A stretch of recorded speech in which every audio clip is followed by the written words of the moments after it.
故事。很久以前，凤凰只是一只很不起眼的小鸟，羽毛也很平常，一点都不像传说中的那般光彩夺目。但它有一个优点，它很勤劳，不像别的鸟那样吃饱了就知道玩，而是从早到晚忙个不停，把别的鸟扔掉的果实都一颗一颗捡起来收藏在洞里。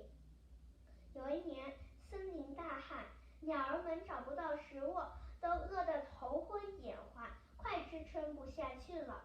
这时凤凰急忙把自己收藏下来的干果和草籽拿出来分给大家，和大家共度难关。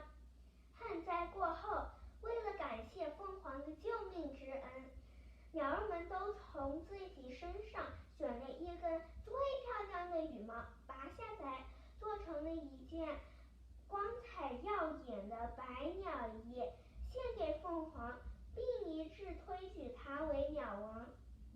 以后每逢凤凰的生日之时，四面八方的鸟儿都会飞来向凤凰表示祝贺，这就是百鸟朝凤的故事。谢谢大家。